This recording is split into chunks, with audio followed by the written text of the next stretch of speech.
देखिए, हमने माननीय महापौर रीवा नगर निगम को एक पत्र कल दिनांक को प्रेषित किया है। उस पत्र में हमने उल्लेख किया है कि रीवा शहर के 45 वार्डों के अंतर्गत नियम विरुद्ध तरीके से बिना टीएनसीपी, बिना रेरा, बिना डायवर्सन के कच्ची प्लाटिंग की जा रही, जिसके रीवा का जो स्वरूप है, रीवा का विकास है, रीवा की पानी निकासी है या पर्यावरण पूरी तरह प्रदूषित हो रहा है। रीवा को यदि आप विकसित देखना चाहते हैं, रीवा को स्वच्छ देखना चाहते हैं, तो रीवा में पक्की और टीएनसीपी रेरा के अंतर्गत जो मध्य प्रदेश सरकार और भारत सरकार के रेगुलेशन है कि बिना टीएनसीपी, बिना रेरा के ज़मीन विक्रय नहीं होनी चाहिए।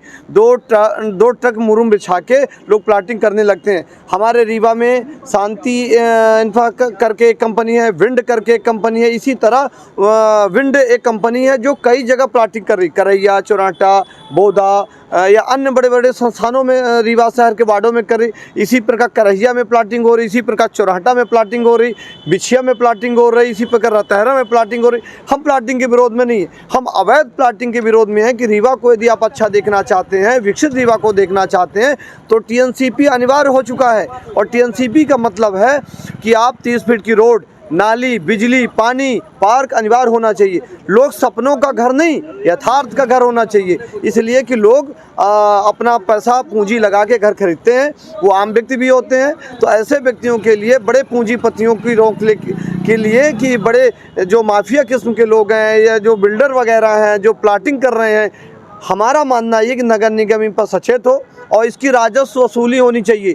जितना भी आज दिनांक तक राजस्व की अन्य संपत्ति कर से प्राप्त होती है, यदि नगर निगम डायवर्सन शुल्क लेना शुरू कर दे, टीएनसीपी शुल्क लेना शुरू कर दे, तो नगर निगम आज हमारी वो भोपाल और दिल्ली की तरह नगर निगम होगी, राजस्व प्राप्त होगी। तो इस आशय का हमने नगर निगम माननीय महापौर को पत्र दिया, जिसमें उन्होंने पत्र पर उल्लेख करते हुए हमको भी कॉपी दी है, आवेदक को भी उपलब्ध कराई है।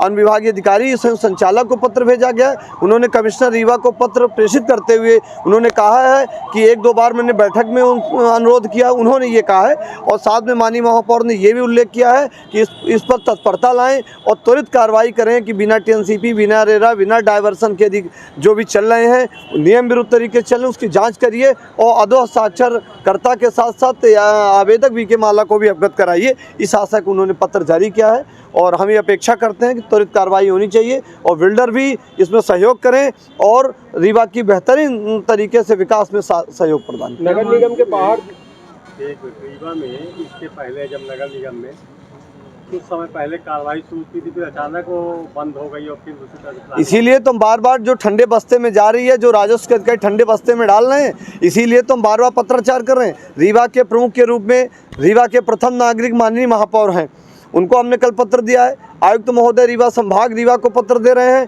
कलेक्टर महोदय को हमने पत्र दे चुके हैं, अनुविभागीय अधिकारी रीवा को अनुभाग रीवा को भी पत्र हमने दे दिया है। और यदि इस पर कार्रवाई नहीं होती है तो निश्चित तौर से हम जो नियम प्रक्रिया है, प्रेजेंटेशन हम कर रहे हैं, माननीय न्यायालय की शरण लेंगे और इसको किसी सूरत में हम ये चाहेंगे कि बिना रेगुलेशन का जो यदि कोई पालन कर रहा है, नियमों को ताक में रख के काम कर रहे हैं, नियमों की अनदेखी कर रहे हैं, तो हम पार्टी बनाएंगे, नगर निगम को पार्टी बनाएंगे, अनुभाग अधिकारी को पार्टी बनाएंगे, जिला प्रशासन को पार्टी बनाएंगे कि कहीं ना कहीं इनसे लाभ अर्जित कर रहे हैं, अरबों कई करोड़ों की संपत्ति अर्जित की रही, इसमें लोगों को राजस्व की क्षति हो रही है। क्या मानते हैं पिछले बीते दिनों कार्रवाई की गई और नगर निगम के द्वारा नोटिस जारी की गई थी और कमिश्नर को अवगत कराने के बाद जो देखिए, ये जो कलेक्टर महोदय ने पत्र दिया था अनुभाग अधिकारी को, साथ में नगर निगम कमिश्नर को, ये कार्रवाई बहुत दिनों से, लगभग 1 साल से और 5-6 महीने के बीच अंतराल में सक्रियता बढ़ी है।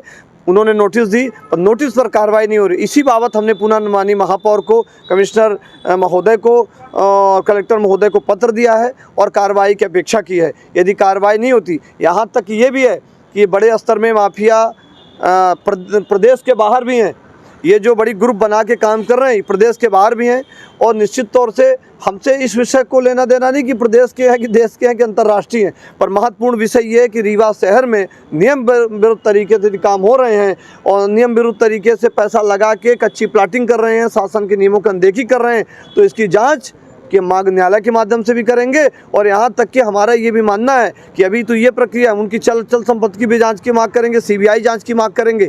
ये विषय साधारण विषय नहीं है, इस विषय को गंभीरता से अधिकारियों को, प्रशासन को लेना चाहिए कि एक बड़ा गंभीर विषय है और इसके तार, इन लोगों के तार बड़े लंबे लंबे हैं, बड़ा प्रदेश के बाहर के लोगों से संबंध है और ये बड़ी प्लानिंग के साथ रीवा के लोग बड़ी पूंजी लगा के काम कर रहे हैं।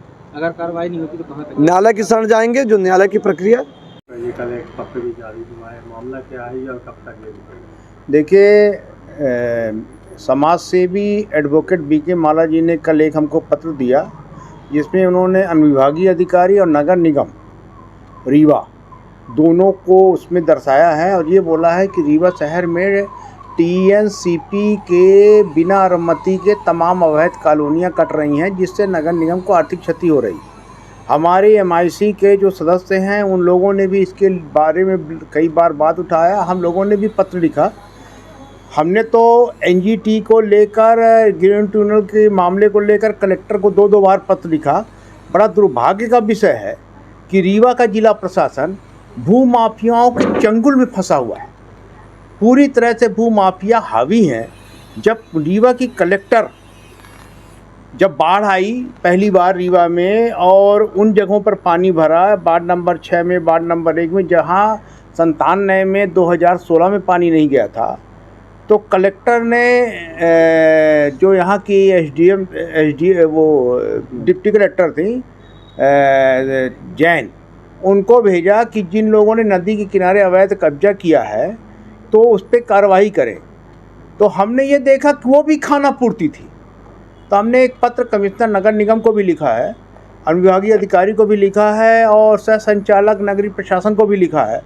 टाउन कंट्री प्लानिंग के बिना एनओसी के पूरे 45 वार्डों में, चूँकि हमारा तो क्षेत्राधिकार 45 वार्ड है, बीके माला जी ने जो पत्र जारी किया है, जो हमको दिया है, उसमें उन्होंने रीवा के जो ग्रामीण अंचल लगते हैं जहाँ पर आज की डेट पे अवैध प्लाटिंग हो रही हैं, नदी के किनारे हो रही हैं, 25-25 मीटर नदी को पाट दिया गया कुछ बिल्डरों द्वारा, जिसके कारण शहर में बाढ़ आ रही है। तो हम लोगों ने जो पत्र लिखा उसमें हमने ये लिखा है कि बिना टाउन कंट्री प्लानिंग के कोई भी अवैध प्लाटिंग जो हो रही उन पे कार्रवाई की जाए, कमिश्नर को लिखा है।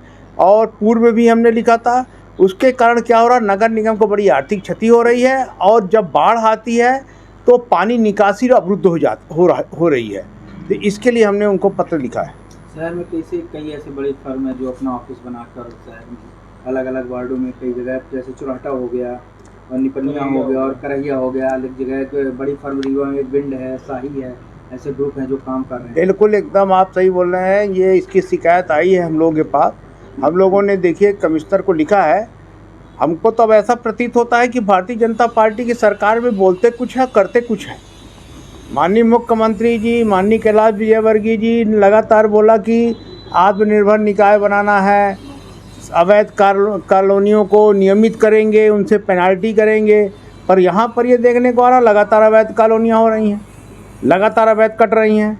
वार्ड नंबर 4 में, वार्ड नंबर 45 में, वार्ड नंबर 15 में, सब जगह अवैध प्लॉटिंग चालू है। हम लोग उसको लगातार रुकवाने में लगे हुए हैं और बहुत जल्द इसका आपको परिणाम देखने को मिलेगा। क्या मानते हैं 15/5/2024 को एक नोटिस भी जारी की गई थी कुछ फर्म को, लेकिन उसके बाद आज तक कोई कार्रवाई नहीं की है, किसकी लापरवाही मानते हैं इसमें? ये नगर निगम की लापरवाही। अगर नगर निगम ने नोटिस जारी करके कोई कार्रवाई नहीं की तो हमारे नगर निगम में जो कर्मचारी हैं उनके बारे में अब हम तो महापौर हैं, हमारे MIC सदस्य बैठे हुए हैं धनेन्द्र सिंह जी, निर्माण विभाग के प्रभारी हैं, उनका भगवान ही मालिक है, उनसे कोई उम्मीद नहीं की जा सकती। हम लोगों से जितना हो रहा है जनता के हित में हम लोग लगातार कर रहे हैं। लगाम आपके पास नहीं? लगाम है, कार्रवाई करने का जो मापदंड है वो हमको सिर्फ द्वितीय और प्रथम श्रेणी का ही है, तृतीय और चतुर्थ वालों के का नहीं है। नहीं तो इतनी देर तो लगाम तो सब टाइट कर देते हैं। क्या मानते हैं नगर निगम और प्रशासनिक अमला कार्रवाई करेगी इन सबके ऊपर? बिल्कुल करवाएंगे कार्रवाई नहीं होगी तो हम कार्रवाई करेंगे। क्योंकि कुछ दिनों पहले खाना पूर्ति के लिए कार्रवाई की गई थी, और हमको मालूम है ना, वो बातें हो चुकी। Somany tiles, perfect marketing. हमारे यहाँ उपलब्ध है wall tiles, elevation, floor tiles, parking tiles, sanitary के सभी आइटम। एक बार सेवा का अवसर अवश्य प्रदान करें। उचित और सस्ते रेट पर अच्छी कंपनियों के सभी सामान उपलब्ध। हमारे पास सोमानी कंपनी टाइल्स का डीलरशिप है। इसके साथ ही साथ हमारे पास फिनोलेक्स पाइप कंपनी का भी डीलरशिप है और पूरा प्रीमियम मटेरियल पे हम काम करते हैं और बहुत ही रिजनेबल रेट पे रहता है। और जो भी नई डिज़ाइन लॉन्च होती है वो सारी डिज़ाइनें हमारे पास अवेलेबल होती हैं। हमारा पता है Shilpi city perfect marketing tiles, shop Samaan तिराहा रीवा। अधिक जानकारी के लिए संपर्क करें 97 52 54 27 64 या फिर 83 19 31 79 64। हमारा टेलीफोन नंबर है 076 62 40 70 64।